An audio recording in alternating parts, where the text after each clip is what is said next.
अथ द्वितीयोऽध्यायः। संजय उवाच तन्तथा कृपयाविष्टमश्रुपूर्णाकुलेक्षणम् विषीदन्तमिदं वाक्यमुवाच मधुसूदनः। संजय बोले, उस प्रकार करुणा से व्याप्त और आंसुओं से पूर्ण तथा व्याकुल नेत्रों वाले शोक युक्त उस अर्जुन के प्रति भगवान मधुसूदन ने यह वचन कहा। श्री भगवानुवाच कुतस्त्वाकशमलमिदं विषमे समुपस्थितम् अनार्यजुष्टमस्वर्ग्यमकीर्तिकरमर्जुन। श्री भगवान बोले, हे अर्जुन, तुझे इस असमय में यह मोह किस हेतु से प्राप्त हुआ? क्योंकि न तो यह श्रेष्ठ पुरुषों द्वारा आचरित है, न स्वर्ग को देने वाला है और न कीर्ति को करने वाला ही है। क्लैब्यम आस्मगम पार्थ नैतत्त्वय्युपपद्यते क्षुद्रं हृदय दौर्बल्यम त्यक्त्वोत्तिष्ठ परन्तप। इसलिए हे अर्जुन, नपुंसकता को मत प्राप्त हो, तुझ में यह उचित नहीं जान पड़ती। हे परंतप, हृदय की तुच्छ दुर्बलता को त्याग कर युद्ध के लिए खड़ा हो जा। अर्जुन उवाच कथम भीष्ममहं संख्ये द्रोणं च मधुसूदन इषुभिः प्रतियोत्स्यामि पूजार्हावरिसूदन। अर्जुन बोले, हे मधुसूदन, मैं रणभूमि में किस प्रकार बाणों से भीष्म पितामह और द्रोणाचार्य के विरुद्ध लड़ूंगा, क्योंकि हे अरिसूदन, वे दोनों ही पूजनीय हैं। गुरून् हत्वा हि महानुभावान् श्रेयो भोक्तुं भैक्ष्यमपीह लोके हत्वार्थकामांस्तु गुरूनिहैव भुञ्जीय भोगान् रुधिरप्रदिग्धान्। इसलिए इन महानुभाव गुरुजनों को न मारकर मैं इस लोक में भिक्षा का अन्न भी खाना कल्याणकारक समझता हूं, क्योंकि गुरुजनों को मारकर भी इस लोक में रुधिर से सने हुए अर्थ और काम रूप भोगों को ही तो भोगूंगा। न चैतद्विदमः कतरन्नो गरीयो यद्वा जयेम यदि वा नो जयेयुः यानेव हत्वा न जिजीविषामस्तेव स्थिताः प्रमुखे धार्तराष्ट्राः। यानेव हत्वा न जिजीविषामस्तेव स्थिताः प्रमुखे धार्तराष्ट्राः। हम यह भी नहीं जानते कि हमारे लिए युद्ध करना और न करना, इन दोनों में से कौन सा श्रेष्ठ है, अथवा यह भी नहीं जानते कि उन्हें हम जीतेंगे या हमको वे जीतेंगे। और जिनको मारकर हम जीना भी नहीं चाहते, वे ही हमारे आत्मीय धृतराष्ट्र के पुत्र हमारे मुकाबले में खड़े हैं। कार्पण्य दोषोपहत स्वभावः पृच्छामि त्वां धर्म सम्मूढ़ चेताः यच्छ्रेयः स्यान्निश्चितं ब्रूहि तन्मे शिष्यस्तेहं शाधि मां त्वां प्रपन्नम्। इसलिए कायरता रूप दोष से उपहत हुए स्वभाव वाला तथा धर्म के विषय में मोहित चित्त हुआ मैं आपसे पूछता हूं कि जो साधन निश्चित कल्याणकारक हो वह मेरे लिए कहिए, क्योंकि मैं आपका शिष्य हूं। इसलिए आपके शरण हुए मुझको शिक्षा दीजिए। नहीं प्रपश्यामि ममापनुद्याद्यच्छोकमुच्छोषणमिन्द्रियाणाम् अवाप्य भूमा बसपत्नमृद्धम् राज्यं सुराणामपि चाधिपत्यम्। क्योंकि भूमि में निष्कंटक धन धान्य संपन्न राज्य को और देवताओं के स्वामी पने को प्राप्त होकर भी मैं उस उपाय को नहीं देखता हूं जो मेरी इंद्रियों के सुखाने वाले शोक को दूर कर सके। संजय उवाच एवमुक्त्वा हृषीकेशं गुडाकेशः परन्तप नयोत्स्य इति गोविंद मुक्त्वा तूष्णीं बभूवः। संजय बोले, हे राजन, निद्रा को जीतने वाले अर्जुन अंतर्यामी श्री कृष्ण महाराज के प्रति इस प्रकार कहकर फिर श्री गोविंद भगवान से युद्ध नहीं करूंगा यह स्पष्ट कहकर चुप हो गए। तमुवाच हृषीकेशः प्रहसन्नेव भारत सेनयोरुभयोर्मध्ये विषीदन्तमिदं वचः। हे भरतवंशी धृतराष्ट्र, अंतर्यामी श्री कृष्ण महाराज दोनों सेनाओं के बीच में शोक करते हुए उस अर्जुन को हंसते हुए से यह वचन बोले। श्री भगवानुवाच अशोच्यानन्वशोचस्त्वं प्रज्ञावादांश्च भाषसे गतासु न गतासूंश्च नानुशोचन्ति पंडिताः। श्री भगवान बोले, हे अर्जुन, तू न शोक करने योग्य मनुष्यों के लिए शोक करता है और पंडितों के से वचनों को कहता है, परंतु जिनके प्राण चले गए हैं उनके लिए और जिनके प्राण नहीं गए हैं उनके लिए भी पंडित जन शोक नहीं करते। न त्वेवाहं जातु नासन् न त्वं नेमे जनाधिपाः न चैव न भविष्यामः सर्वे वयमतः परम। न तो ऐसा ही है कि मैं किसी काल में नहीं था, तू नहीं था, अथवा ये राजा लोग नहीं थे, और न ऐसा ही है कि इससे आगे हम सब नहीं रहेंगे, न ऐसा ही है कि इससे आगे हम सब नहीं रहेंगे। देहिनोऽस्मिन् यथा देहे कौमारं यौवनं जरा तथा देहांतर प्राप्तिर धीरस्तत्र न मुह्यति। जैसे जीवात्मा की इस देह में बालकपन, जवानी और वृद्धावस्था होती है, वैसे ही अन्य शरीर की प्राप्ति होती है। उस विषय में धीर पुरुष मोहित नहीं होता। मात्रा स्पर्शास्तु कौन्तेय शीतोष्ण सुख दुःखदाः आगमापायिनो नित्यास्तांस्तितिक्षस्व भारत। मात्रा स्पर्शास्तु कौन्तेय शीतोष्ण सुख दुःखदाः आगमापायिनो नित्यास्तांस्तितिक्षस्व भारत। हे कुंती पुत्र, सर्दी, गर्मी और सुख दुख को देने वाले इंद्रिय और विषयों के संयोग तो उत्पत्ति विनाशशील और अनित्य हैं। इसलिए हे भारत, उनको तू सहन कर।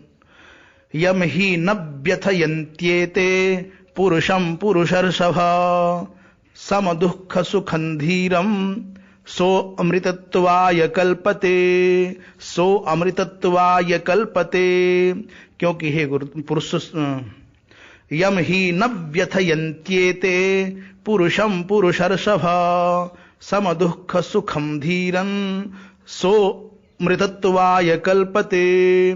क्योंकि हे पुरुष श्रेष्ठ, दुख सुख को समान समझने वाले जिस धीर पुरुष को ये इंद्रिय और विषयों के संयोग व्याकुल नहीं करते, वह मोक्ष के योग्य होता है।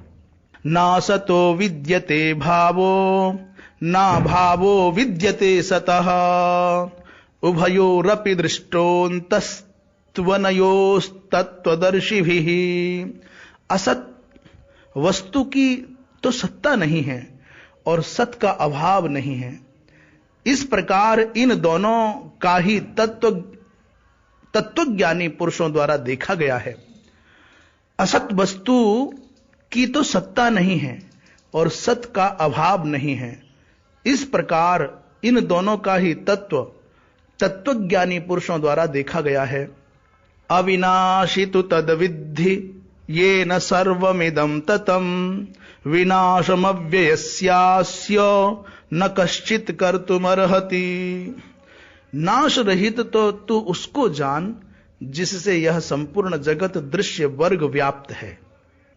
इस अविनाशी का विनाश करने में कोई भी समर्थ नहीं है। अंतवंत इमे देहा नित्यस्योक्ताः शरीरिणः अनाशिनो अप्रमेयस्य तस्मात् युध्यस्व भारत। इस नाश रहित अप्रमेय नित्य स्वरूप जीवात्मा के ये सब शरीर नाशवान कहे गए हैं। इसलिए हे भरतवंशी अर्जुन, तो युद्ध कर। य एनं वेत्ति हंतारं यश्चैनं मन्यते हतम् उभौ तौ न विजानीतो नायं हन्ति न हन्यते। जो इस आत्मा को मारने वाला समझता है तथा जो इसको मरा मानता है, वे दोनों ही नहीं जानते, क्योंकि यह आत्मा वास्तव में न तो किसी को मारता है और न किसी के द्वारा मारा जाता है। न जायते म्रियते वा कदाचिन नायं भूत्वा भविता वा न भूयः अजो नित्यः शाश्वतोऽयं पुराणो न हन्यते हन्यमाने शरीरे। यह आत्मा किसी काल में भी न तो जन्मता है और न मरता ही है, तथा न यह उत्पन्न होकर फिर होने वाला ही है, क्योंकि यह अजन्मा, नित्य, सनातन और पुरातन है। शरीर के मारे जाने पर भी यह नहीं मारा जाता। वेदा विनाशिनम नित्यम य एनजम वेदा विनाशिनम नित्यम य एनमजमव्ययम कथम स पुरुषः पार्थ कम घातयति हंतिकम। हे प्रथापुत्र अर्जुन, जो पुरुष इस आत्मा को नाश रहित, नित्य, अजन्मा और अव्यय जानता है, वह पुरुष कैसे किसको मरवाता है और कैसे किसको मारता है। वासांसि जीर्णानि यथा विहाय नवानि गृह्णाति नरोपराणि तथा शरीराणि विहाय जीर्णान्यन्यानि संयाति नवानि देहि। जैसे मनुष्य पुराने वस्त्रों को त्याग कर दूसरे नए वस्त्रों को ग्रहण करता है, वैसे ही जीवात्मा पुराने शरीरों को त्याग कर दूसरे नए शरीरों को प्राप्त होता है। नैनं छिन्दन्ति शस्त्राणि नैनं दहति पावकः न चैनं क्लेदयन्त्यापो न शोषयति मारुतः। इस आत्मा को शस्त्र नहीं काट सकते, इसको आग नहीं जला सकती, इसको जल नहीं गला सकता और वायु नहीं सुखा सकता। अच्छेद्यो यमदाह्यो यमक्लेद्यो शोष्य एव च नित्यः सर्वगतस्थाणो रचलोऽयं सनातनः। क्योंकि यह आत्मा अच्छेद्य है, यह आत्मा अदाह्य, अक्लेद्य और निस्संदेह अशोष्य है, तथा यह आत्मा नित्य, सर्वव्यापी, अचल, स्थिर रहने वाला और सनातन है। अव्यक्तो यमचिन्त्यो यमविकार्यो यमुच्यते तस्मादेवं विदित्वैनं नानुशोचितुमर्हसि। यह आत्मा अव्यक्त है, यह आत्मा अचिंत्य है और यह आत्मा विकार रहित कहा जाता है। इससे हे अर्जुन, इस आत्मा को उपर्युक्त प्रकार से जानकर तू शोक करने को योग्य नहीं है, अर्थात तुझे शोक करना उचित नहीं है। अथ चैनम नित्य जातम नित्यं वा मन्यसे मृतम तथापि त्वं महाबाहो नैवं शोचितुमर्हसि नैवं शोचितुमर्हसि। किंतु यदि तू इस आत्मा को सदा जन्मने वाला तथा सदा मरने वाला मानता हो, तो भी हे महाबाहो, तू इस प्रकार शोक करने को योग्य नहीं है।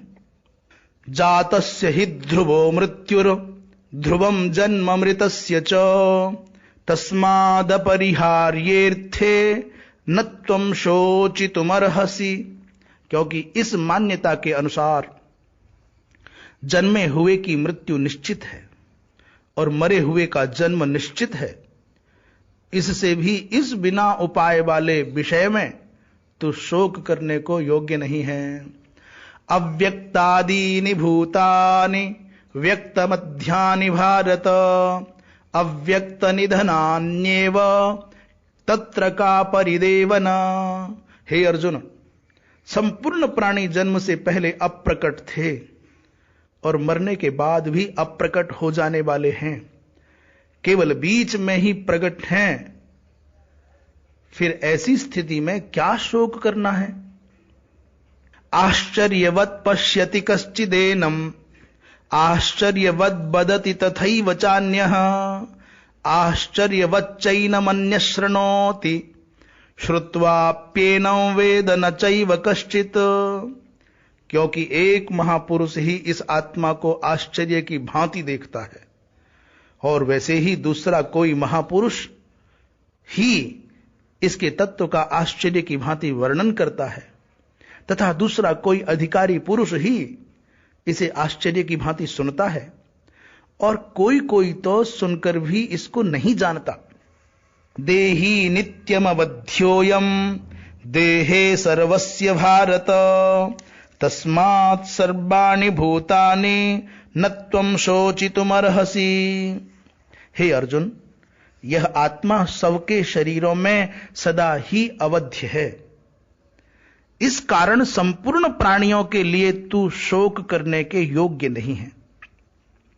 स्वधर्ममपि चावेक्ष्य न विकम्पितुमर्हसि धर्म्याद्धियुद्धात् श्रेयो अन्यच्छत्रियस्य न विद्यते धर्म्याद्धियुद्धात् श्रेयोऽन्यत् क्षत्रियस्य न विद्यते धर्म्याद्धि श्रेयोऽन्यत् क्षत्रियस्य न विद्यते। तथा अपने धर्म को देखकर भी तू भय करने योग्य नहीं है, अर्थात तुझे भय नहीं करना चाहिए, क्योंकि क्षत्रिय के लिए धर्मयुक्त युद्ध से बढ़कर दूसरा कोई कल्याणकारी कर्तव्य नहीं है।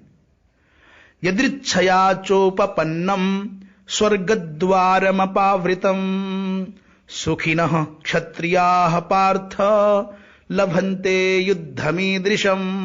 हे पार्थ, अपने आप प्राप्त हुए और खुले हुए स्वर्ग के द्वार रूप इस प्रकार के युद्ध को भाग्यवान क्षत्रिय लोग ही पाते हैं। अथ चेत्त्वमिमं धर्म्यं संग्रामं न करिष्यसि ततः स्वधर्मं कीर्तिं च हित्वा पापमवाप्स्यसि। किंतु यदि तू इस धर्म युक्त युद्ध को नहीं करेगा तो स्वधर्म और कीर्ति को खोकर पाप को प्राप्त होगा। अकीर्तिं चापि भूतानि कथयिष्यन्ति ते व्ययाम संभावितस्य चाकीर्तिर्मरणादतिरिच्यते। तथा सब लोग तेरी बहुत काल तक रहने वाली अपकीर्ति का भी कथन करेंगे और माननीय पुरुष के लिए अपकीर्ति मरण से भी बढ़कर है। भयाद्रणादुपरतम मंस्यन्ते त्वाम महारथाः येषां च त्वं बहुमतो भूत्वा यास्यसि लाघवम्। और जिनकी दृष्टि में तू पहले बहुत सम्मानित होकर अब लघुता को प्राप्त होगा, वे महारथी लोग तुझे भय के कारण युद्ध से हटा हुआ मानेंगे। अवाच्यवादांश्च बहून् वदिष्यन्ति तवाहिताः निन्दन्तस्तव सामर्थ्यं ततो दुःखतरन्नु किम्। तेरे वैरी लोग तेरे सामर्थ्य की निंदा करते हुए तुझे बहुत से न कहने योग्य वचन भी कहेंगे, उससे अधिक दुख और क्या होगा। हतो वा प्राप्स्यसि स्वर्गम जित्वा वा भोक्ष्यसे महीम् तस्मादुत्तिष्ठ कौन्तेय युद्धाय कृतनिश्चयः। या तो तू युद्ध में मारा जाकर स्वर्ग को प्राप्त होगा अथवा संग्राम में जीतकर पृथ्वी का राज्य भोगेगा। इस कारण हे अर्जुन, तो युद्ध के लिए निश्चय करके खड़ा हो जा। सुख दुखे समे कृत्वा लाभा लाभौ जया जयौ ततो युद्धाय युज्यस्व नैवं पापमवाप्स्यसि। जय पराजय, लाभ हानि और सुख दुख को समान समझकर उसके बाद युद्ध के लिए तैयार हो जा। इस प्रकार युद्ध करने से तू पाप को नहीं प्राप्त होगा। एषा ते विहिता सांख्ये बुद्धिर्योगे तिमां शृणु बुद्ध्या युक्तो यया पार्थ कर्म बंधम प्रहास्यसि। एषा ते विहिता सांख्ये बुद्धिर्योगे तिमां शृणु बुद्ध्या युक्तो यया पार्थ कर्म बंधम प्रहास्यसि। हे पार्थ, यह बुद्धि तेरे लिए ज्ञान योग के विषय में कही गई और अब तू इसको कर्म योग के विषय में सुन। जिस बुद्धि से युक्त हुआ तू कर्मों के बंधन को भली भांति त्याग देगा, अर्थात सर्वथा नष्ट कर डालेगा। नेहाभिक्रमनाशोस्ति प्रत्यवायो न विद्यते स्वल्पमप्यस्य धर्मस्य त्रायते महतो भयात। इस कर्म योग में आरंभ का अर्थात बीज का नाश नहीं है और उल्टा फल रूप दोष भी नहीं है, बल्कि इस कर्म योग रूप धर्म का थोड़ा सा भी साधन जन्म मृत्यु रूप महान भय से रक्षा कर लेता है। व्यवसायात्मिका बुद्धि रेकेह कुरुनंदन बहुशाखा ह्यनंताश्च बुद्धयो व्यवसायिनाम। हे अर्जुन, इस कर्म योग में निश्चयात्मिका बुद्धि एक ही होती है, किंतु अस्थिर विचार वाले विवेकहीन सकाम मनुष्यों की बुद्धियां निश्चय ही बहुत भेदों वाली और अनंत होती हैं।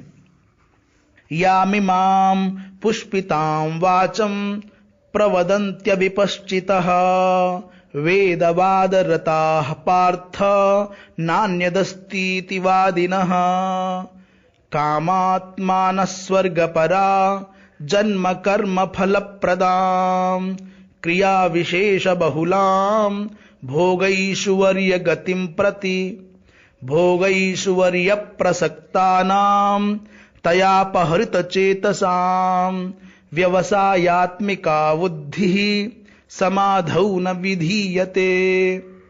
हे अर्जुन, जो भोगों में तन्मय हो रहे हैं, जो कर्म फल के प्रशंसक वेद वाक्यों में ही प्रीति रखते हैं, जिनकी बुद्धि में स्वर्ग ही परम प्राप्य वस्तु है और जो स्वर्ग से बढ़कर दूसरी कोई वस्तु ही नहीं है, ऐसा कहने वाले हैं, वे अविवेकी जन इस प्रकार की जिस पुष्पित अर्थात दिखाओ शोभायुक्त वाणी को कहा करते हैं, जो कि जन्म रूप कर्म फल देने वाली एवं भोग तथा ऐश्वर्य की प्राप्ति के लिए नाना प्रकार की बहुत सी क्रियाओं का वर्णन करने वाली है, उस वाणी द्वारा जिनका चित्त हर लिया गया है, जो भोग और ऐश्वर्य में अत्यंत आसक्त हैं, उन पुरुषों की परमात्मा में निश्चयात्मिका बुद्धि नहीं होती। त्रैगुण्य विषया वेदा निस्त्रैगुण्यो भवार्जुन निर्द्वंदो नित्य सत्वस्थो निर्योगक्षेम आत्मवान निर्योगक्षेम आत्मवान। हे अर्जुन, वेद उपर्युक्त प्रकार से तीनों गुणों के कार्य रूप समस्त भोगों एवं उनके साधनों का प्रतिपादन करने वाले हैं।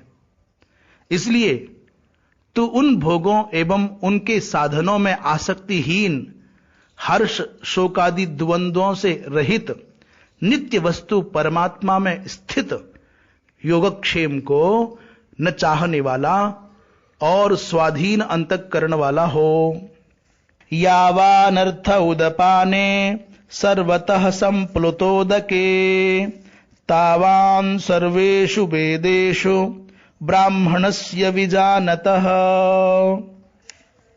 सब ओर से परिपूर्ण जलाशय के प्राप्त हो जाने पर छोटे जलाशय में मनुष्य का जितना प्रयोजन रहता है, ब्रह्म को तत्व से जानने वाले ब्राह्मण का समस्त वेदों में उतना ही प्रयोजन रह जाता है। कर्मण्येवाधिकारस्ते मा फलेषु कदाचन मा कर्म फल हेतुर्भूर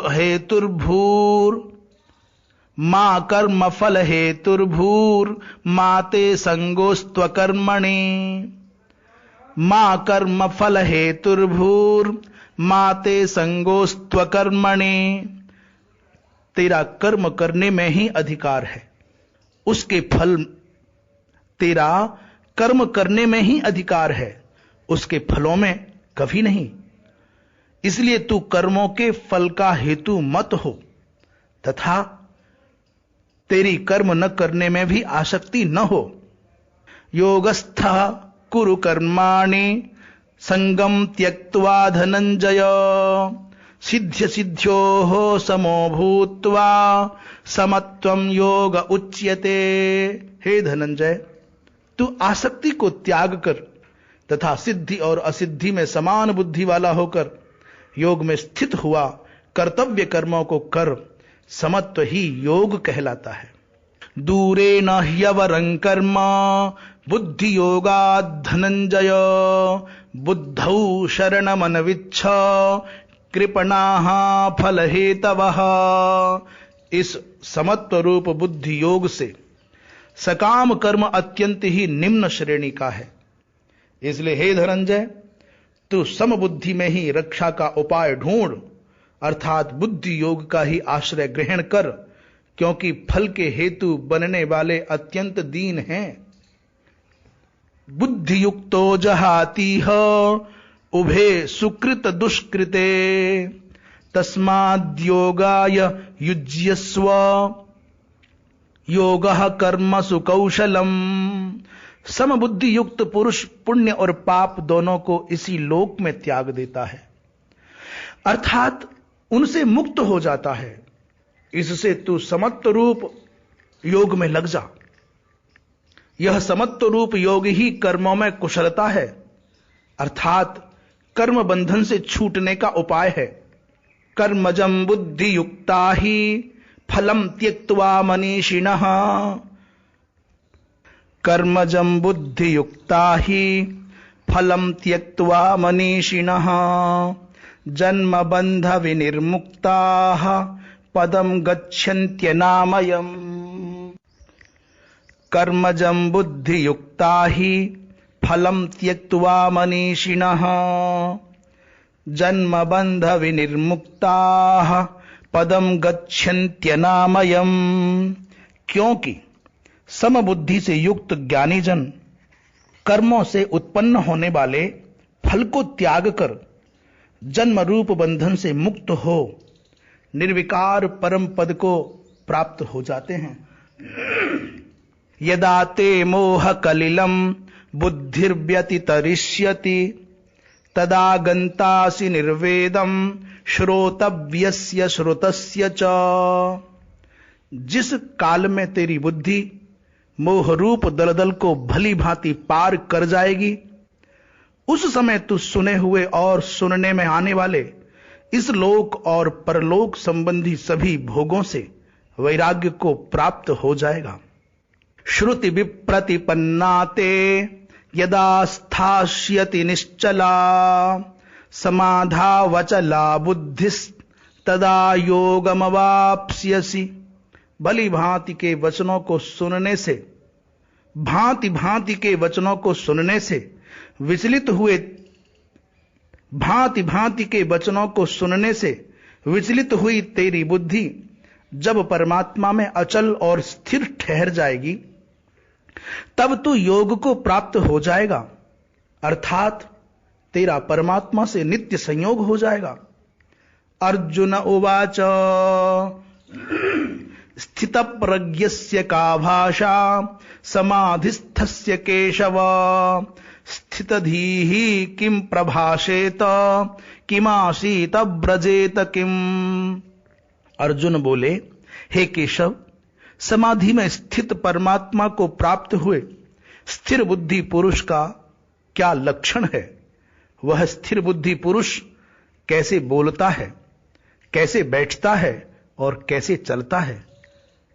श्री भगवान उवाच प्रजहाति यदा कामान सर्वान् पार्थ मनोगतान् आत्मन्येवात्मना तुष्टः स्थित प्रज्ञस्तदोच्यते। श्री भगवान बोले, हे अर्जुन, जिस काल में यह पुरुष मन में स्थित संपूर्ण कामनाओं को भली भांति त्याग देता है और आत्मा से आत्मा में ही संतुष्ट रहता है, उस काल में वह स्थित प्रज्ञ कहा जाता है। दुःखेषु अनुद्विग्नमनाः सुखेषु विगतस्पृहः वीतराग भयक्रोधः स्थितधीर्मुनिरुच्यते। दुखों की प्राप्ति होने पर जिसके मन में उद्वेग नहीं होता, सुखों की प्राप्ति में जो सर्वथा निष्पृह है तथा जिसके राग, भय और क्रोध नष्ट हो गए हैं तथा जिसके राग, भय और क्रोध नष्ट हो गए हैं, ऐसा मुनि स्थिर बुद्धि कहा जाता है। यह सर्वत्रानभिस्नेहस् तत्तत्प्राप्य शुभाशुभम नाभिनंदति न द्वेष्टि तस्य प्रज्ञा प्रतिष्ठिता। जो पुरुष सर्वत्र स्नेह रहित हुआ, उस शुभ या अशुभ वस्तु को प्राप्त होकर न प्रसन्न होता है और न द्वेष करता है, उसकी बुद्धि स्थिर है। यदा संहरते चायं कूर्मोऽङ्गानीव सर्वशः इन्द्रियाणीन्द्रियार्थेभ्यस्तस्य प्रज्ञा प्रतिष्ठिता। और कछुआ सब ओर से अपने अंगों को जैसे समेट लेता है, वैसे ही जब यह पुरुष इंद्रियों के विषयों से इंद्रियों को सब प्रकार से हटा लेता है, तब उसकी बुद्धि स्थिर है, ऐसा समझना चाहिए। विषया विनिवर्तन्ते निराहारस्य देहिनः रसवर्जं रसोप्यस्य परम दृष्ट्वा निवर्तते। इंद्रियों के द्वारा विषयों को ग्रहण न करने वाले पुरुष के भी केवल विषय तो निवृत्त हो जाते हैं, परंतु उनमें रहने वाली आसक्ति निवृत्त नहीं होती। इस स्थितप्रज्ञ पुरुष की तो आसक्ति भी परमात्मा का साक्षात्कार करके निवृत्त हो जाती है। यततो ह्यपि कौन्तेय पुरुषस्य विपश्चितः इंद्रियाणि प्रमाथीनि हरन्ति प्रसभं मनः। हे अर्जुन, आसक्ति का नाश न होने के कारण ये प्रमथन स्वभाव वाली इंद्रियां यत्न करते हुए बुद्धिमान पुरुष के मन को भी बलात् हर लेती हैं। तानि सर्वाणि संयम्य युक्त आसीत मत्परः वशे हि यस्येन्द्रियाणि तस्य प्रज्ञा प्रतिष्ठिता। इसलिए साधक को चाहिए कि वह उन संपूर्ण इंद्रियों को वश में करके समाहित चित्त हुआ मेरे परायण होकर ध्यान में बैठे, क्योंकि जिस पुरुष की इंद्रियां वश में होती हैं उसी की बुद्धि स्थिर हो जाती है। ध्यायतो विषयान् पुंसः संगस्तेषु पजायते संगात् संजायते कामः कामात् क्रोधोभिजायते। विषयों का चिंतन करने वाले पुरुष की उन विषयों में आसक्ति हो जाती है, आसक्ति से उन विषयों की कामना उत्पन्न होती है और कामना में विघ्न पड़ने से क्रोध उत्पन्न होता है। क्रोधाद् भवति सम्मोहः सम्मोहात् स्मृति विभ्रमः स्मृतिभ्रंशात् बुद्धिनाशो बुद्धिनाशात् प्रणश्यति। क्रोध से अत्यंत मूढ़ भाव उत्पन्न हो जाता है, क्रोध से अत्यंत मूढ़ भाव उत्पन्न हो जाता है। मूढ़ भाव से स्मृति में भ्रम हो जाता है। स्मृति में भ्रम हो जाने से बुद्धि अर्थात ज्ञान शक्ति का नाश हो जाता है, और बुद्धि का नाश हो जाने से यह पुरुष अपनी स्थिति से गिर जाता है। राग द्वेष अभियुक्तैस्तु विषयानिंद्रियैश्चरन् आत्मवश्यैर्विधेयात्मा प्रसादमधिगच्छति। परंतु अपने अधीन किए हुए अंतःकरण वाला साधक अपने बस में की हुई राग द्वेष से रहित इंद्रियों द्वारा विषयों में विचरण करता हुआ अंतःकरण की प्रसन्नता को प्राप्त होता है। प्रसादे सर्व दुखानां हानिरस्योपजायते प्रसन्न चेतसो ह्याशो बुद्धि पर्यवतिष्ठते। अंतःकरण की प्रसन्नता होने पर इसके संपूर्ण दुखों का अभाव हो जाता है, और उस प्रसन्न चित्त वाले कर्म योगी की बुद्धि शीघ्र ही सब ओर से हटकर एक परमात्मा में ही भली भांति स्थिर हो जाती है। नास्ति बुद्धिरयुक्तस्य न चायुक्तस्य भावना न चाभावयतः शांति रशांतस्य कुतः सुखम। न जीते हुए मन और इंद्रियों वाले पुरुष में निश्चयात्मिका बुद्धि नहीं होती, और उस अयुक्त मनुष्य के अंतःकरण में भावना भी नहीं होती, तथा भावनाहीन मनुष्य को शांति नहीं मिलती, और शांति रहित मनुष्य को सुख कैसे मिल सकता है। इंद्रियाणाम हि चरताम यन्मनोनुविधीयते तदस्य हरति प्रज्ञाम वायुर्नावमिवाम्भसि। क्योंकि जैसे जल में चलने वाली नाव को वायु हर लेती है, वैसे ही विषयों में विचरती हुई इंद्रियों में से मन जिस इंद्रिय के साथ रहता है, वह एक ही इंद्रिय इस अयुक्त पुरुष की बुद्धि को हर लेती है। तस्माद्यस्य महाबाहो निगृहीतानि सर्वशः इंद्रियाणि इंद्रियार्थेभ्यस्तस्य प्रज्ञा प्रतिष्ठिता। इसलिए हे महाबाहो, जिस पुरुष की इंद्रियां इंद्रियों के विषयों से सब प्रकार निग्रह की हुई हैं, उसी की बुद्धि स्थिर है। या निशा सर्वभूतानां तस्यां जागर्ति संयमी यस्यां जागृति भूतानि सा निशा पश्यतो मुनेः। संपूर्ण प्राणियों के लिए जो रात्रि के समान है, उस नित्य ज्ञान स्वरूप परमानंद की प्राप्ति में स्थितप्रज्ञ योगी जागता है, और जिस नाशवान सांसारिक सुख की प्राप्ति में सब प्राणी जागते हैं, परमात्मा के तत्व को जानने वाले मुनि के लिए वह रात्रि के समान है। आपूर्यमाणमचल प्रतिष्ठम समुद्रमाप प्रविशन्ति यद्वत् तद्वत् कामायम प्रविशन्ति सर्वे सशांतिमाप्नोति न काम कामी।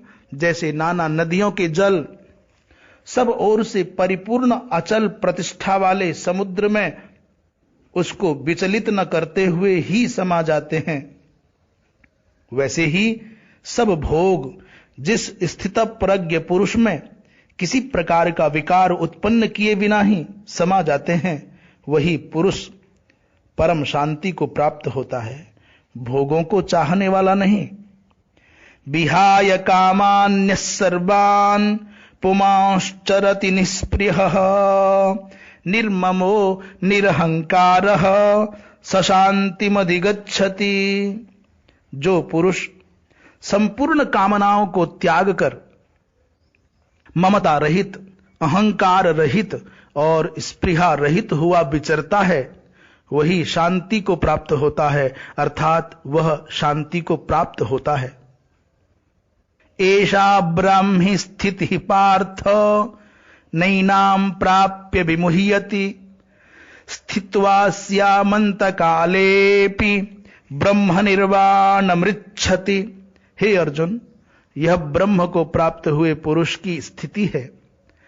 इसको प्राप्त होकर योगी कभी मोहित नहीं होता और अंत काल में भी इस ब्राह्मी स्थिति में स्थित होकर ब्रह्मानंद को प्राप्त हो जाता है।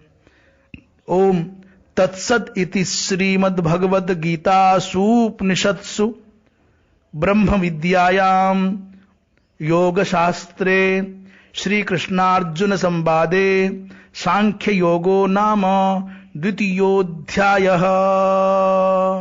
नारायण नारायण नारायण।